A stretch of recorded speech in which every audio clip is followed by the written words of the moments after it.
Hello दोस्तों, आप सभी का स्वागत है एचपी स्टडीज पे। My name is Keshav Katoch. So HP TGT commission जो है वो आपका बहुत जल्द आ सकता है और इसकी तैयारी जो है वो आपको अब जो है वो स्टार्ट कर देनी चाहिए। मैं मानता हूं कि आपका जो पेपर है उसमें थोड़ा सा डिले जो है वो आ रहा है, बट आपने कई सारी इंफॉर्मेशन आपको मिली होंगी, डॉक्यूमेंट्स मिले होंगे जिसमें पोस्ट का जिक्र जो है वो किया गया है कि नॉन मेडिकल, मेडिकल, आर्ट्स, इसमें कितनी पोस्ट जो है वो आपकी आ सकती हैं, जेबीटी में आपकी पोस्ट कितनी आ सकती हैं। ये सभी चीज़ें जो है ये अब एक और ही जगह पे जा रही है, दैट इज़ कि आपका पेपर जो है वो आपका बहुत जल्द जो है वो आने वाला है। तो इसीलिए जो है वो कई बच्चों का ये इंक्वायरी था कि सर जो सिलेबस है वो क्या रहेगा। हालांकि मैंने अपनी पिछली वीडियो में आप लोगों को बताया था कि सिलेबस जो है वो डिफाइंड सिलेबस कभी भी जो है वो जो इससे पहले एचपीएसएससी जो था उसने नहीं दिया है, बट फिर भी हमने डिकोड किया है कि भाई इसमें सिलेबस जो है वो क्या होगा। इससे पहले एचपीटीजीटी कमीशन नॉन मेडिकल के लिए जीवेश सर ने ऑलरेडी एक वीडियो बनाई है। जो बच्चे नॉन मेडिकल की तैयारी कर रहे हैं वो उस वीडियो को जरूर देखें। तो आज हम डिस्कस करेंगे कि टीजीटी आर्ट्स के लिए आपका सिलेबस क्या है। इसके साथ साथ हम एनालिसिस को भी देखेंगे कि भाई एनालिसिस क्या रहा था, टीजीटी का पिछला पेपर जो था कहाँ कहाँ से क्वेश्चन आए थे और किन सब्जेक्ट्स को आपने ज्यादा जोर रखना है, किन चीजों से आप स्कोर कर सकते हो। इन सभी चीजों को हम डिस्कस यहाँ पे करेंगे और इसके रिलेटेड अगर आपका कोई डाउट होगा तो वो आप कमेंट सेक्शन में जो है वो हमसे पूछ सकते हैं, रेदर देन पेपर कब आए। ठीक है, इसके अलावा अगर आप सब्जेक्ट से रिलेटेड, जिससे रिलेटेड वीडियो बनाई गई है उससे रिलेटेड क्वेश्चंस आप पूछ सकते हैं। पेपर आपका बहुत जल्द आ जाएगा, ये मैं आपको बता रहा हूँ। जब आएगा तो फिर आप थोड़ा सा घबरा जाएंगे कि भाई नहीं, क्योंकि ये बहुत सालों बाद आ रहा है। जब ये पिछला पेपर आया था, अगर आप अभी पढ़ते हैं तो आपको लगता है कि यार ये पेपर तो बहुत आसान था, पर जब एग्जामिनेशन में बैठते हैं तो पेपर मुश्किल लगने लग जाता है, क्योंकि एक हर बार जो है वो पेपर डिफिकल्टी लेवल थोड़ा सा इंक्रीज हो जाता है। तो हमने पिछले पेपर की डिफिकल्टी लेवल को नहीं देखना, बस हमने ये देखना है कि किस जगह से क्वेश्चन जो है वो डाले जा रहे हैं, और उस दैट इज वीडियो को या सॉरी उस टॉपिक को हमने जो है वो अच्छे से जो है वो पढ़ लेना है, डेप्थ में जाके जो है वो हमने पढ़ना है। तो टीजीटी आर्ट्स का फुल सिलेबस प्लस एनालिसिस हम करेंगे।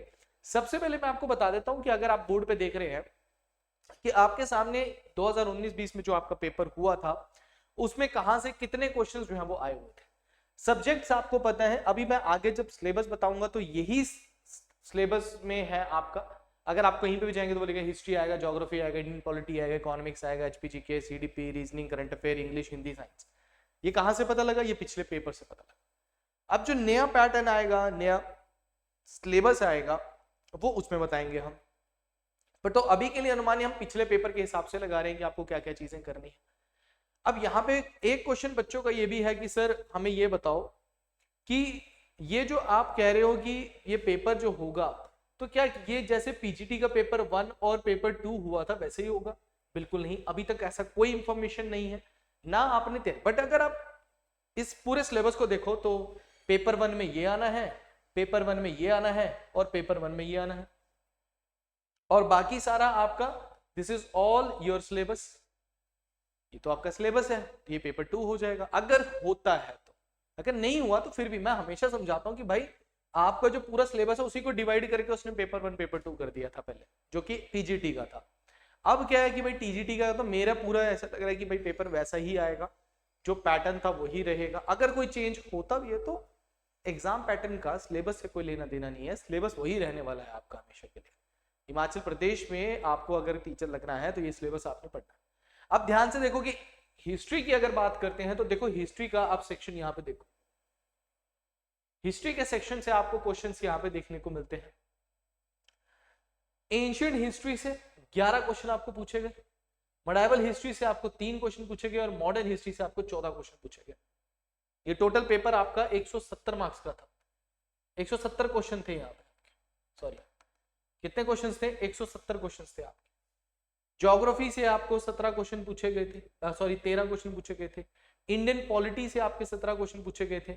इकोनॉमिक्स से आपके 9 क्वेश्चन पूछे गए थे। हिमाचल जीके से 17 क्वेश्चन पूछे गए थे। सीडीपी से 13 क्वेश्चन पूछे गए थे।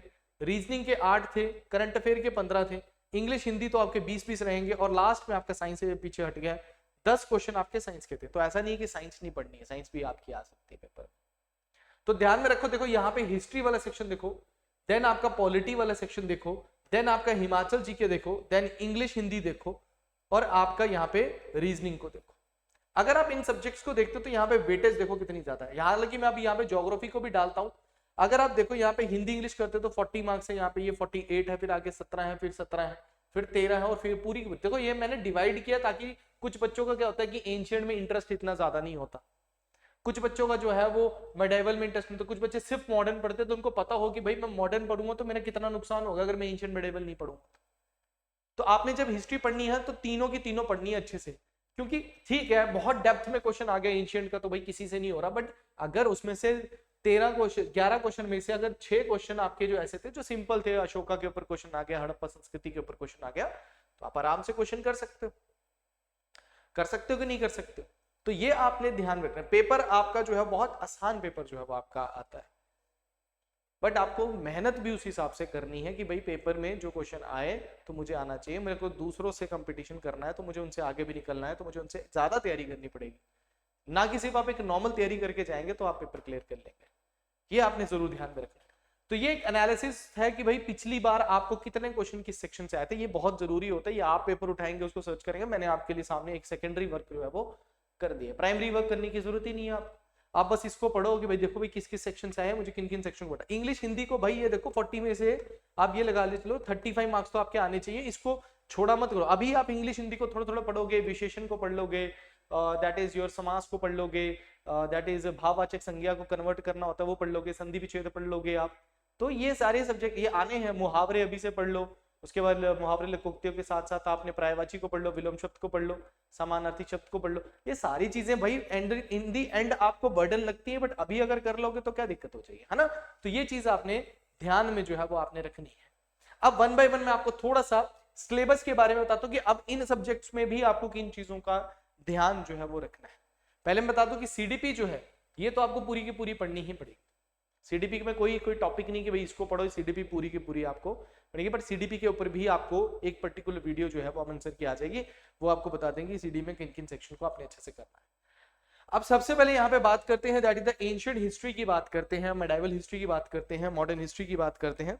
तो पहले तो एंशिएंट हिस्ट्री में आपको देखो जैसे प्री हिस्टोरिक पीरियड होता है, जो प्री हिस्टोरिक पीरियड जो होता है उसको आपने अच्छे से जो है वो पढ़ लेना है। हड़प्पा संस्कृति, देखो मैं मेन टॉपिक्स को बता रहा हूँ, पढ़ना आपने सारा ही है। हड़प्पा सिविलाइजेशन या फिर इंडस सिविलाइजेशन को आप पढ़ो, इसी के साथ साथ आप वैदिक एज को जरूर पढ़ो, महानंदास को आपने पढ़ना है, सॉरी महाजनपदस को आपने पढ़ना है, रिलीजियस रिफॉर्म्स को आपने पढ़ना है, मौर्यन एज को आपने पढ़ना है। इसके साथ साथ बीच में आपका मौर्यन एज के साथ साथ आपकी गुप्ता एज भी आ जाएगी, ठीक है। उसके बाद आपकी संगम एज भी या संगम डायनेस्टी आपकी इसमें आ जाएगी, प्लस आपका पोस्ट गुप्ता एज भी आपकी इसमें आती है। आप बोलोगे सर सारा सिलेबस ही बता दिया, भाई सारा सिलेबस है, बट इसमें ध्यान रखना जैसे कि आपका हड़प्पा संस्कृति है, मौर्यन पीरियड है, गुप्ता पीरियड है, और साथ साथ आपका जो बुद्धिज्म और जो जैनिज्म है उसको जरूर पढ़ लेना, उनकी मीटिंग्स कहाँ कहाँ पे हुई थी, इन्होंने क्या क्या बोला था, ये इंपॉर्टेंट है आपका एंशिएंट हिस्ट्री में। जब हम मेडाइवल हिस्ट्री की बात करते हैं तो मेडाइवल हिस्ट्री में आपका मेनली जो है वो आपका सल्तनत पीरियड जो है वो बहुत इंपॉर्टेंट होता है। सल्तनत पीरियड जैसे कि आपकी जो 5 सल्तनत थी, खिलजी वगैरह जो है आपकी, लोधी वगैरह डायनेस्टी, उनको अच्छे से आपने पढ़ना है।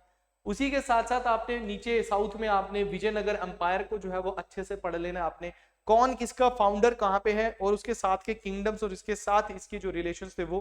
बाकी इनके इसी टाइम पे जो रिलीजियस मूवमेंट्स हुए थे, मेडाइवल पीरियड में जो रिलीजियस मूवमेंट्स हुए या फिर भक्ति मूवमेंट हुए या फिर सूफी मूवमेंट्स हुए, उनको जो है वो आपने अच्छे से जो है वो पढ़ लेना है। सल्तनत पीरियड से ज्यादा क्वेश्चन आपको देखने को जो है वो मिलेगा इसमें, ये आपको मैं बता देता हूँ। उसके साथ साथ जब मैं मॉडर्न हिस्ट्री की बात करता हूं तो मैं यहाँ पे सीधी बात करता हूँ फुल मॉडर्न हिस्ट्री। यहाँ पे आपको ध्यान में रखना है एडवेंट ऑफ यूरोपियन से लेकर आपका 1947 तक ब्रिटिशर्स ने कितने एक्ट्स दिए, किस ब्रिटिशर, खासकर जैसे आपका गवर्नर जनरल्स की बात आ जाती है, इवेंट्स की बात आ जाती है, गांधीयन एरा की बात आ जाती है, ठीक है। उसके बाद आपका कांग्रेस की बात आ जाती है, कांग्रेस के सेशंस की बात आ जाती है, ठीक है। और उसके बाद रेवोल्यूशनरी एक्टिविटीज की बात आ जाती है।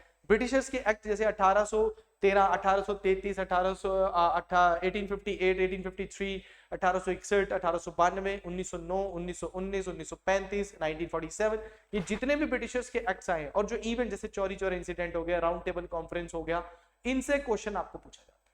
तो मॉडर्न हिस्ट्री में ऐसा नहीं है कि कुछ आप छीन लो, बट कुछ ऐसे है जैसे आपके जो ऑर्गेनाइजेशंस हैं उनको अच्छे से पढ़ो, क्योंकि मैच द फॉलोइंग में ऑर्गेनाइजेशंस आए थे। गवर्नर जनरल क्रोनोलॉजिकल ऑर्डर में आ जाते हैं आपके, किस गवर्नर जनरल के क्या हुआ है उसके बारे में क्वेश्चन पूछा जाता है।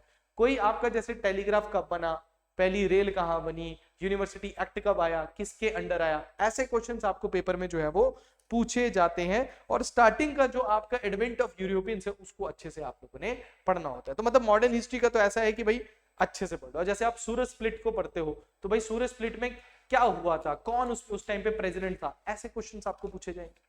तो एंशिएंट, मेडाइवल और मॉडर्न हिस्ट्री तो आप लोगों को समझ में आ गया होगा। जैसे लखनऊ पैक्ट है तो समझाओ भाई इनमें से कौन सी, लखनऊ पैक्ट में क्या था, अच्छा गवर्नमेंट ऑफ इंडिया एक्ट 1958 में इसमें कौन सी चीजें नहीं थी, डीआरकी कब आया, ऐसे क्वेश्चन जो है वो आपको पूछे जाते हैं। बाकी आप सेशंस हमारे लगाते हैं तो उनसे आपको आइडिया हो जाता है कि किस तरीके के क्वेश्चन आपसे पूछे जाते हैं। Now come to the my favourite subject geography. तो ज्योग्राफी में खासकर आपको जो ध्यान रखना है वो आपने इंडियन ज्योग्राफी का ध्यान थोड़ा सा ज्यादा रखना है। इंडियन ज्योग्राफी प्योर स्टैटिक है, अगर आप पढ़ना चाहते हैं तो मैंने ऑलरेडी अपने फ्री लेक्चर्स जो है वो इंडियन ज्योग्राफी के यूट्यूब पे रखे हुए हैं, आप उनको लगा सकते हैं, ठीक है। इसके साथ आपकी आती है वर्ल्ड ज्योग्राफी, जिसको एक बोल सकता हूं मैं कि मैप्स वगैरह आपके जो है उसमें आते हैं। प्लस आपकी इसमें आती है फिजिकल ज्योग्राफी, और फिजिकल ज्योग्राफी में भी जैसे कि आपका इसमें क्लाइमेटोलॉजी आपका आ जाता है, प्लस आपका जियोमॉर्फोलॉजी आ जाता है, ठीक है। और इसके बाद आपका जो है वो ओशनोग्राफी जो है वो इसमें आपका आ जाता है, ठीक है ना। तो ये आपने ध्यान में रखना है। ज्योग्राफी के साथ साथ मैं यहाँ पे, अभी आपने बोला होगा सर एनवायरमेंट का कोई सेक्शन नहीं है, बट एनवायरमेंट से भी क्वेश्चन आपके इसमें होते हैं, बट उसको ज्योग्राफिकल में ही आप ये लेके चलो कि वो इंक्लूड जो है वो यहाँ पे मैं कर रहा हूं, ठीक है ना। तो अगर आप इंडियन ज्योग्राफी में देखोगे तो खासकर आप देखेंगे तो आपका फिजियोग्राफिक रीजन जो है वो बहुत इंपॉर्टेंट होता है, वो अच्छे से पढ़ना है। रिवर्स को अच्छे से पढ़ो, एग्रीकल्चर को अच्छे से पढ़ो, ठीक है, सॉइल को अच्छे से पढ़ो, मिनरल्स को अच्छे से पढ़ो, ये मेन टॉपिक्स है जहां से, और वेजिटेशन, ये बड़े इंपॉर्टेंट टॉपिक्स है। ये टॉपिक बता रहा हूं, आप ऐसा मत करा करो कि भाई ये, मैंने हमेशा बोला है कि जब मैं ज्योग्राफी को बात कर रहा हूं तो ज्योग्राफी डिटेल में पढ़ो, और जब आप मेरे लेक्चर्स भी लगाओगे तो वो डिटेल में पढ़ाया हुआ है कि कहीं से भी क्वेश्चन आ जाए यार कर लेंगे, ये चीज होती है।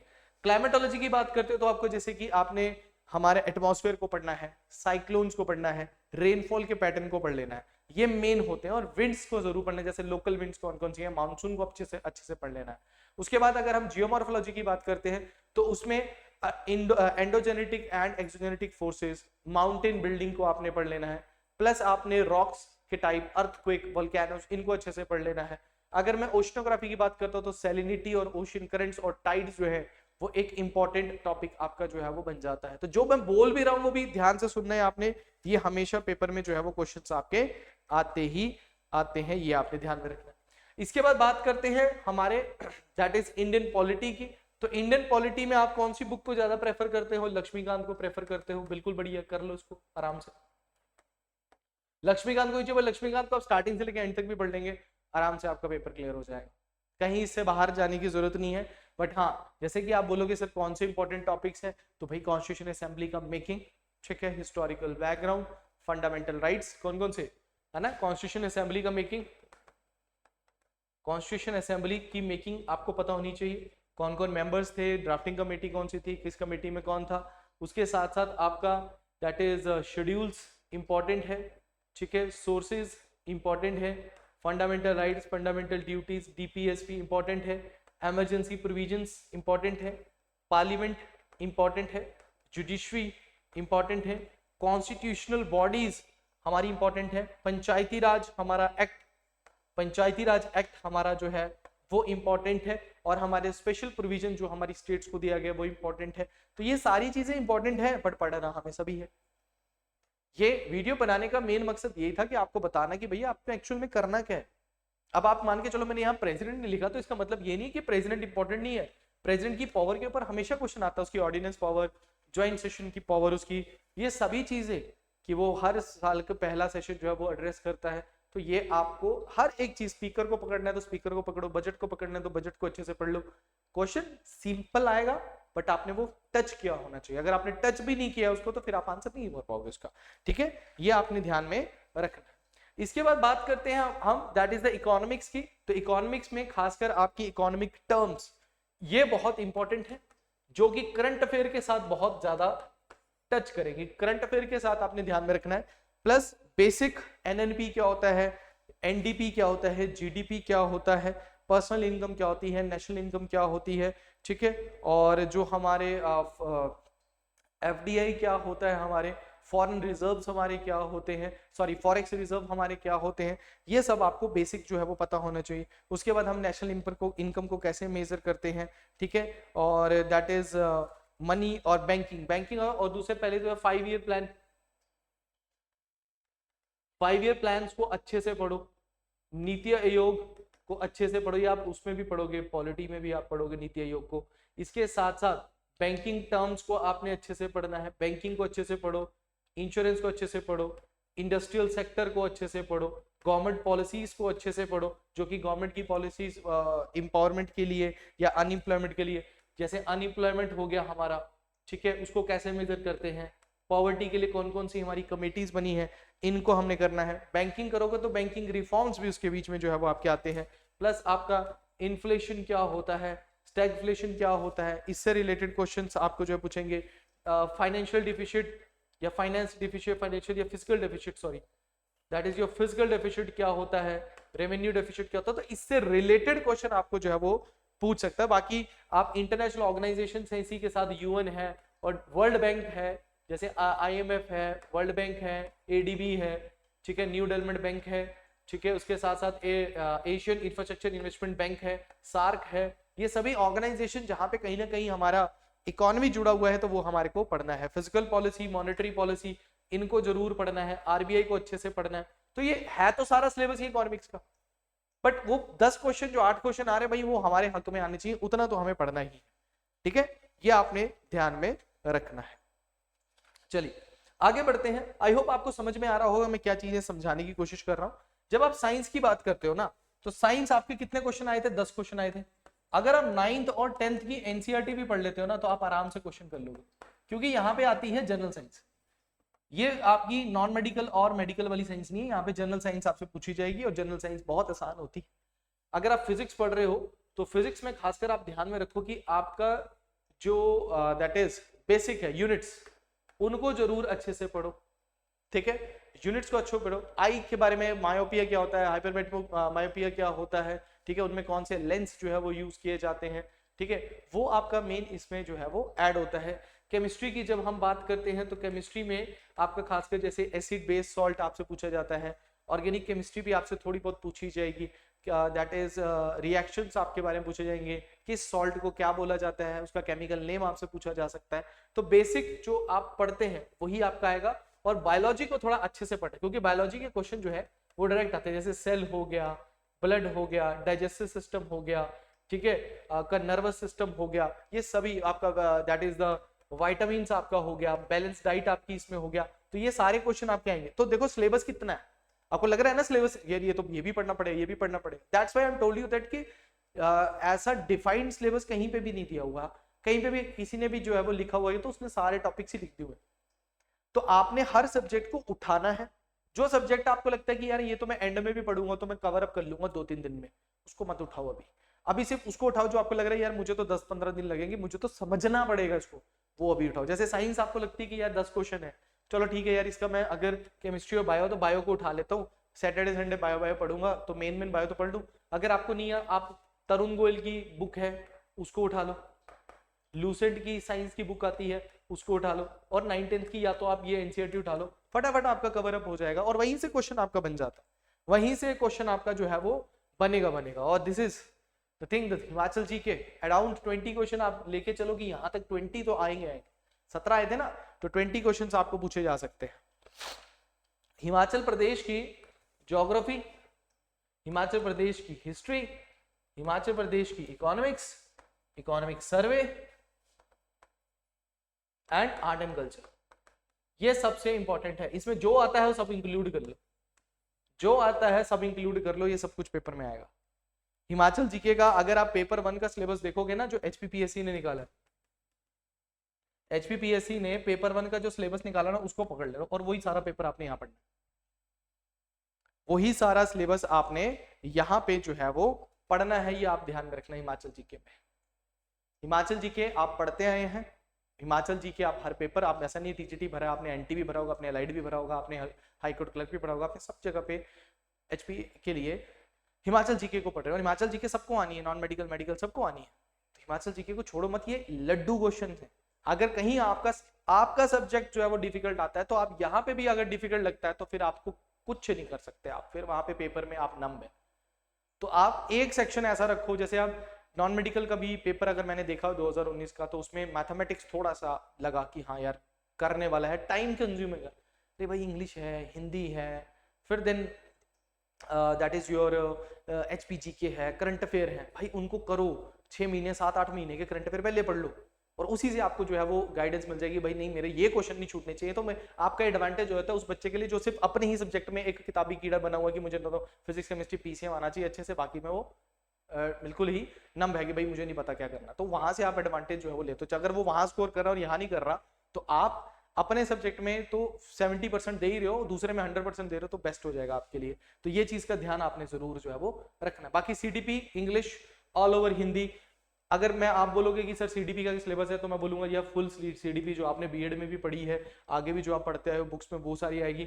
इंग्लिश आपकी टोटली इंग्लिश ग्रामर आपको पूछी जाएगी, चाहे वो आपके पार्ट ऑफ स्पीच हो, चाहे डायरेक्ट इनडायरेक्ट हो, चाहे नरेशन हो, प्लस आपका इडियम फ्रेसेस आप कहें, ठीक है, चाहे आप एंटोनियम सिनोनियम कहें, ठीक है, एक एक क्वेश्चन वो सबसे डालेगा। टेंसेस से आपसे क्वेश्चन डाल देगा, प्रेपो से क्वेश्चन डाल देगा, वर्ब से क्वेश्चन डाल देगा, एरर के क्वेश्चन डाल देगा, फिलर्स के क्वेश्चन डाल देगा, उसकी मर्जी है भाई वो कहां से डाले।